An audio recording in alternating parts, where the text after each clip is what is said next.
لماذا Somaliland جزيها شي نفتر وسقي لماذا Somaliland اسكن درسا كل السلام سامكوار اسكن درسا كل السلام سامكوار يسير حتى أحسن صار فشليسا كي صار متيسر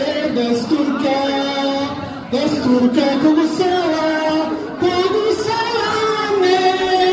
مني ما والموت والموت مني ما والموت والموت إسلامي موت كل سلام سامو سامينيو إسلامي موت كل سلام سامو سامينيو سمكوار سمكوار سمكوار سمكوار سمكوار سمكوار سمكوار بسم الله الرحمن الرحيم marka hore iga guddooma anigoo ku hadlaya magaca Somaliland Mission iyo tiimkii aan ka wada nimi London salaan qalbiga ka soo goday hadaatiin reer Liverpool salaamaya madaxda ka joogta xisbiyada qaranka wafdiga ka yimi Sheffield Birmingham iyo magaalooyinka kale ee badan ee UK ka mid tahay ee ka soo qayb galay maalintan qiimaha iyo qaayaha weyn leh ee laynoo ogolaaday calankeenu inuu ka taago Liverpool City Hall.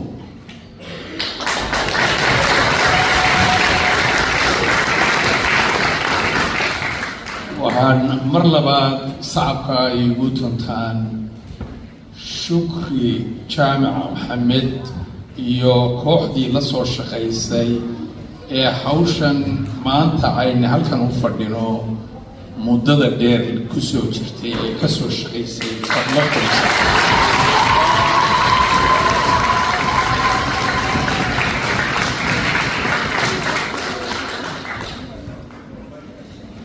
waxaa wixii aynu doonaynay wayna helnay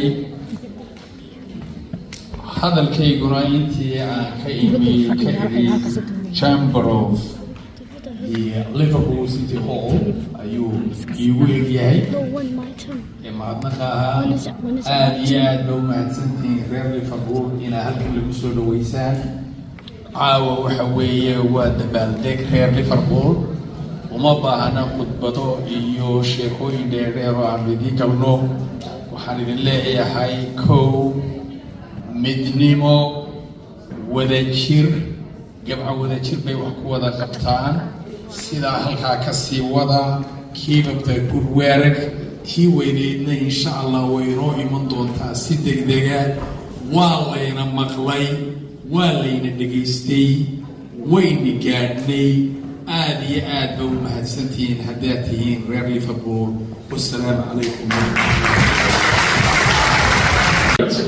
to be here, and I'm extremely lucky as the leader of Liverpool City Council to come and address your party, because I think from our perspective the way that we look on this issue is that there's nothing more beautiful than self-determination. That basic right for people who live in a place or who are from a place to decide on the country in which they live and decide upon the way that is governed.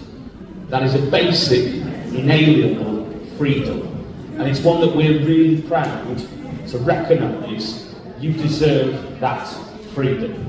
Because at the end of the day, there's lots of geopolitical reasons we could say about why Somaliland should be a free, independent country. We could talk about things like economic cooperation and trade opportunities. We could talk about cooperation on security issues around the Horn of Africa. We could talk about you being that beacon of democracy that you are. But you know what is even more important than that is this is a basic right that you deserve. And one of the things I know we're all proud of in this city, because you're citizens of Somaliland, but you're also citizens of Liverpool, is this city always stands up for those who need support, the underdog. And this is a classic example where the city of Liverpool proudly is standing up and saying that you have our full support. And together with you, we're sure that you're on that side of history to get the statement that Somaliland deserves. Thank you. Support the issue of Somaliland once Shukri here brought it to my attention, and I took it forward and got support on the City Council for it. And then, due to the efforts, mostly of Shukri, but also myself telling her that the best thing was to get a cross-party motion, Steve Bradford immediately supported that and told Shukri how to get their support. And in the end, I think, probably with a week to spare, we finally persuaded the final leader of an opposition group. So that meant that maybe you would have liked to have seen a debate tonight, but it just goes through with cross-party support, which was great because it means we were unanimous and united as the governors of this city that you should be supported in your bid for independence. And I completely agree with what Steve Bradford just said, is why are you not being allowed a referendum? There have been so many issues. It would be the right thing to do. But I am thinking, from all I've read, that you are setting such a high standard for the rest of the Horn of Africa that that's why they're refusing you a referendum. So well done for all your efforts and for keeping on trying.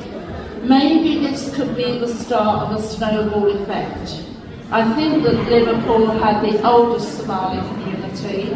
Now we've come behind you and you've got 4 other local authorities behind you. Maybe this is time to start getting national recognition for your great bid to be an independent, democratic country who's going to protect your new hall against piracy, which I think the rest of the world will eventually want to use, and hopefully that will happen. So I'm very glad to be invited here tonight and to have given my support to you. Well done.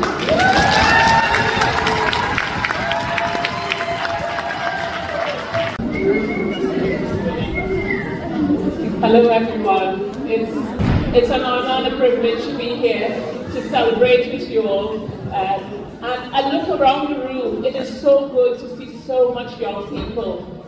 Let's give a clap to them. These are our generation.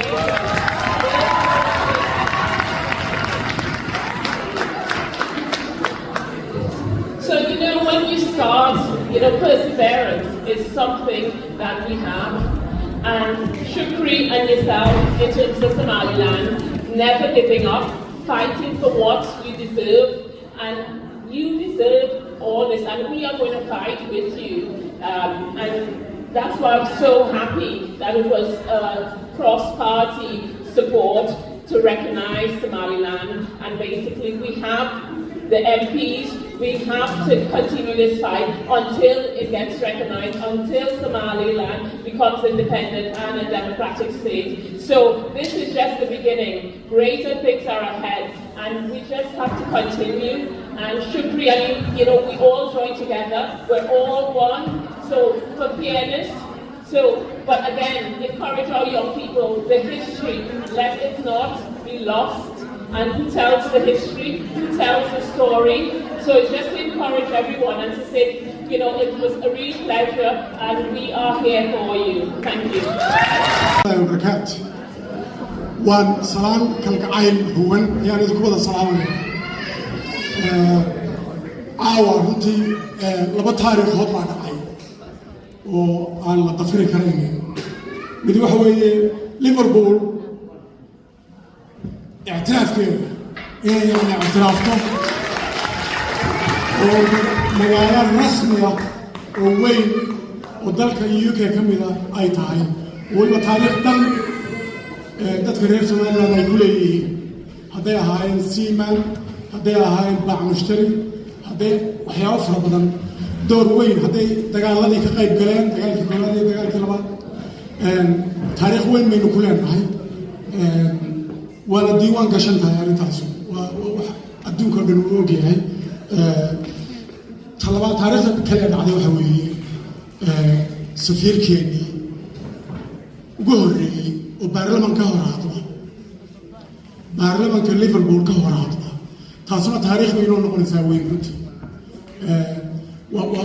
waxa weeye aad iyo aad horena may dhicin insha allah way dhici doontaa isagaa inoo bilaabay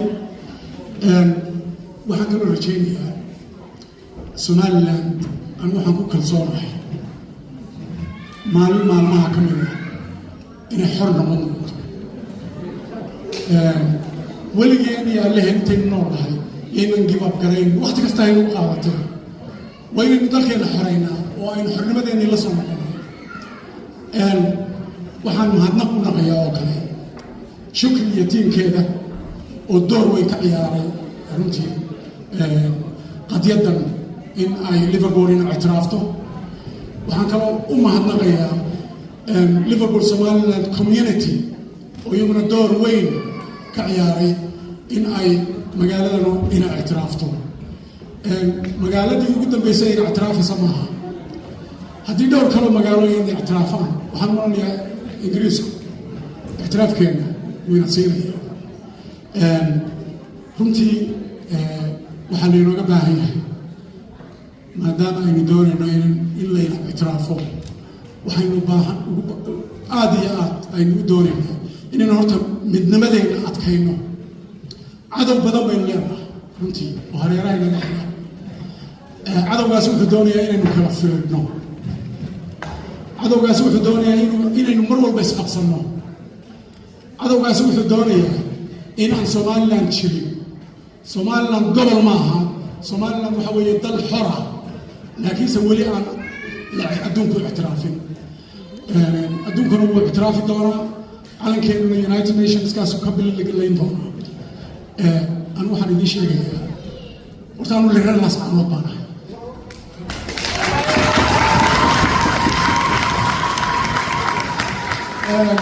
reer laascaanood inaga maqnaan maayo waayo reer laascaanood iyo Somaliland inteeda kale waa dad isku dhiiga isku dhaqan ah isku DNA ah runtii isku wada dhalay isku culture ah oo isku dhaqankiisu aad iyo aad u adag yahay waxaa dhici karta intaasoo dhan oo reer Somaliland ayna wax wada ahayn ayaa dhici karta marka ilaahay waxaan ka rajaynayaa maalmaha ka mid ah si nabadgelyo leh inay laascaanood ku soo noqoto Sool iyo Sanaag iyo Hawd ay ku soo noqdaan oo la wada hadlo oo dariiqyada la isu furo oo aynu dal kaamil ah oo midaysan aynu noqono taasaan ilaahay ka rajaynayaa hadal badan oo maayaa safiirka oo hadlay oo runtii protocol waxa weeye safiirku inuu noo hadlo laakiinse waxaan horta Somaliland ha noolaato weligeedna ha jirto ha midowdo calankeenuna ha ka billigleeya United Nations xornimadeena oo kaamil ah ha la soo noqoto waynu la soo noqonay runtii xornimadeena laakiinse maxaan doonaynaa adduunka dhan inuu ictiraafo marka walaalayaal maadaama dhibaatooyin fara badan hareeraha inaga xigaan oo dalal badan oo jaarkeena inala dagaalamaya waxaan idinka codsanayaa hadalkeeda kusoo waageeraya weligeena inayn aan gacmaha isqabsano It's an honour to be here today. My name is Amina Ilmi and I've been asked to share the remarkable legacy of my Arbo with my dad Aden Hajj Al-Ilmi and his profound impact on both the Somali community in Liverpool and the efforts for Somaliland recognition. Abba came to Liverpool in the 1960s as a young man working as a sea merchant. During that era, Somaliland was part of the British Protectorate, and many Somali men found work through the British Merchant Navy and travelled to the UK. With this role, Abba travelled around the world, as many of our Abbas did, and experienced various cultures and environments, but eventually chose to settle in Liverpool, a city with a budding Somali community made up of fellow sea merchants. Recognising the need for a structured community, Abba established the Merseyside Somali community. This organisation still thrives today and was the first formal Somali community in Liverpool. In the late 1980s, when the civil war erupted in Somalia, Abba dedication extended beyond Liverpool. He became deeply involved in relief efforts for those affected by the conflict in Somaliland. He protested on the streets of London with the S&M to bring the civil war to an end and highlighted the plight of those affected. Working closely with Peter Sim, Alan Gale, Maria O'Reilly, he coordinated efforts to assist those displaced by the conflict. This group travelled to Ethiopia, facilitating visas for those displaced individuals and documenting their experiences. Upon returning to Liverpool, Abba's humanitarian efforts focused on supporting new arrivals from Somaliland with the help of Liverpool City Council. He assisted new arrivals access essential services, which included housing, education, welfare, ensuring the smooth transition into life in Liverpool. When it came to community integration, Abba helped integrate these individuals into the local community, providing them with a support network and resources for rebuilding their lives. When it came to the advocacy for recognition of Somaliland in 1991, when they declared independence from Somalia, Abba lobbied in the UK. He engaged with British politicians, policymakers, advocating for formal recognition of Somaliland. His efforts aimed to ensure and secure diplomatic and economic support for the fledgling state. Beyond the UK, Abba worked to build international awareness and support for Somaliland's case. He participated in conferences, meetings, and used various platforms to highlight Somaliland's unique. Bismillah wa salatu wa salam ala Rasulillah. Salawatullahi wa salamu alayhi wa ala alihi wa ashabihi wa ajma'in. Horta Ilaahay wa subhanahu wa ta'ala mahadeh marka ugu horeysa.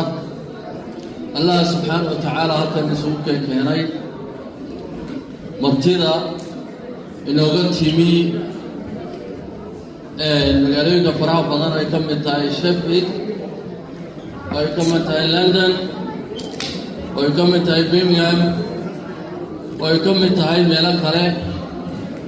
Aad iyo aad baanu u soo dhaweynaynaa. Waxaan leenahay soo dhawaada, soo dhawaada, soo dhawaada.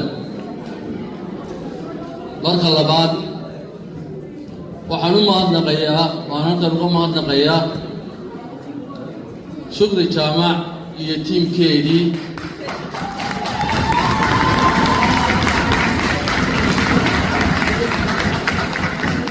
aad iyo aad baan bogaadinayaa halkankaa dheer ee ay ka midho dhaliyeen ee halkan soo gaadhsiiyeen caawa aynu ku xafladaynayno. aad iyo aad bay ugu mahadsan yihiin.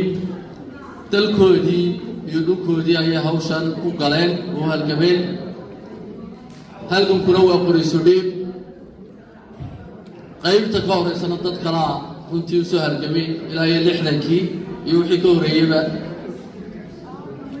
idina caawa ayaynu nasiib u yeelannay inay halkan iyana ay halganka soo gaadhsiiyaan. halgankuna weli waa socdaa ilaa ilaahay subxaanahu wa tacaala uu inoo keeno ictiraaf khayr qaba oo mar rabaya inaan khayrka ka reebin insha allahu tacaala. midhka labaadaan ku daraynana waxaa weeye sida la wada sheegayba laga wada dhawaajiyey Somaliland ictiraafka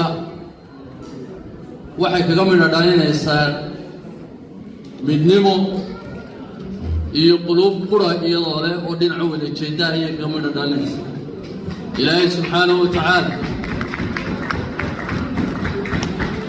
quluubteena inay isu soo jeediyo inta iminka wax ku yar jirjiraana ilaahay subxaanahu wa tacaala sidaa hore loo sheegay badan is wada dhalay oo isku dhiigayaynu nahay ilaahay ha noo soo dabaalo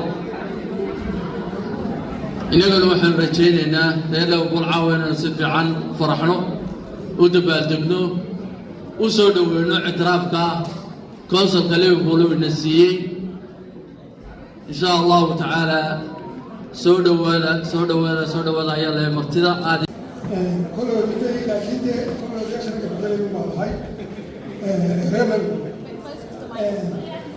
waxaan halkan marka hore uga mahad celinayaa dhammaan dadka dibadaha inooga yimid sida safiirka iyo asxaabtiisa la socotolada ka timid oo shafir inooga timid qolyaha beebkan ka yimid qaranka oo anigoon walahay maanta noogu horeyso aan ku soo dhaweyno Liverpool oo weliba la ictiraafay maasha allah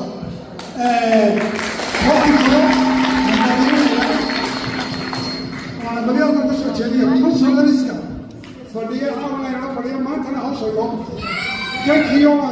thank you thank you هاي كل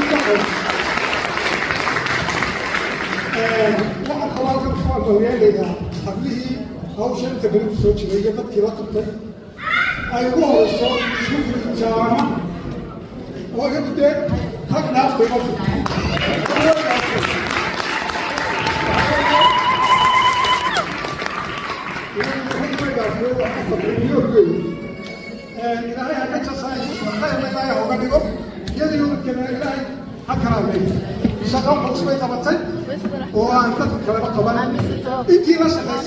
الرحمن الرحيم الحمد لله رب العالمين والصلاة والسلام على أشرف الأنبياء والمرسلين السلام عليكم ورحمة الله وبركاته مركو روح المودة حفلة إنني واد بالدك إنه فرحنا قصرنا يسود عينه يسود بارقنا لكن واحد مودا إنه سويرا هردنو والمركو هراء إن أنتي يجروب كي أرنتن إنه سوا بابولي حفلتنا إنه سوا كسو قولي استيق برنامج كان هالمرة مساعد بوتنو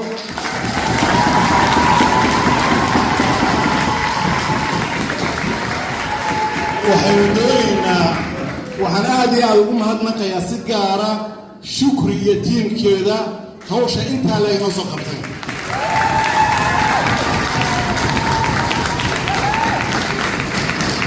محايا بني آدمكو أنت أي نوليهين أي الله يسمى هدنقا وحليسو شيئا قفك اللي بني عقبتا شكرية تيم كذا مرة واجب مرسد حق أمهاتنا أنت أكيد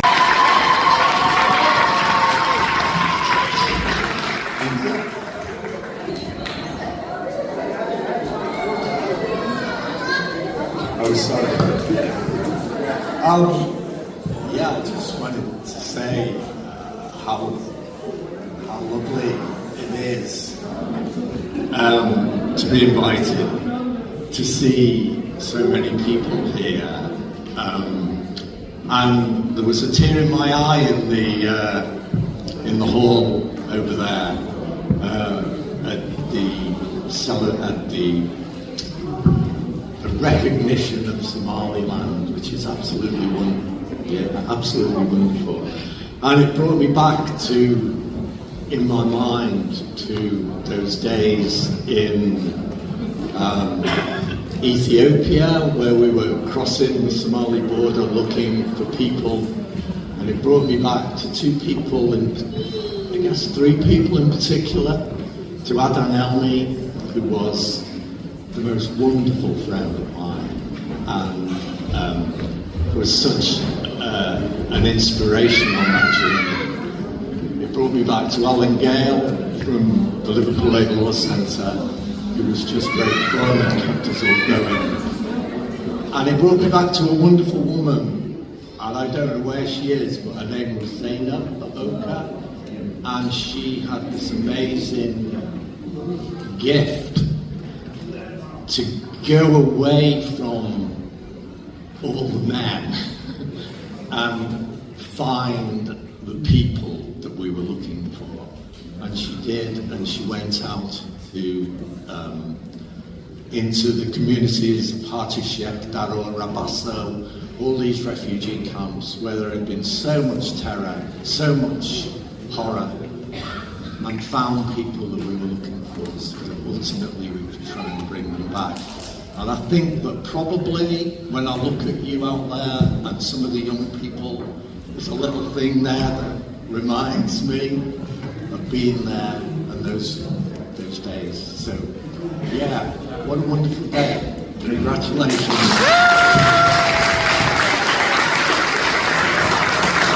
Here with us. I'm not from Liverpool, so this is the first time seeing you and meeting you. But I am from a little town called City, I should say, called Cardiff, a very idyllic place that went through the same.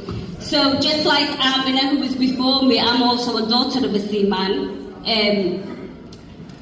So my dad came here in 1955 as an 18-year-old, all by himself. And Liverpool was one of the places, actually before Liverpool, he worked all around the northwest in cotton factories before embarking on the Merchant Navy.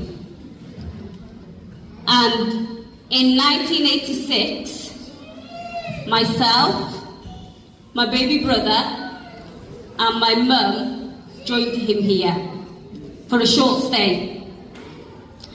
And the plan was to go back, but it never came.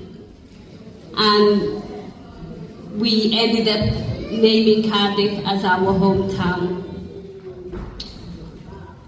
I want to share a proverb with you, which means, it's a Somali proverb called Hoya La'an wa Ifti La'an, which means, without a mother, there is no light. So what does that mean? Somaliland is my motherland. The UK is my adopted home. One is recognized and praised by the world, the other is ignored by the world stage. I, myself, and millions of Somalilanders have a dream that one day both will sit side by side at the UN table. May Allah shine light upon both countries, as one birthed me and the other raised me. My honourable members, with great pleasure and gratitude, I stand here tonight before you to address this momentous occasion of re-recognising Somaliland. Your presence here tonight signifies the importance of unity between the UK and Somaliland. Unity and understanding between both countries. I extend a warm welcome to each and every one of you and thank you for joining us here tonight. Together we can pave the way for a future cooperation, togetherness and mutual respect. Now, I am going to ask our ambassador to come and join us here. Ambassador Abdi Abdullahi Hirsi to come and do a short speech.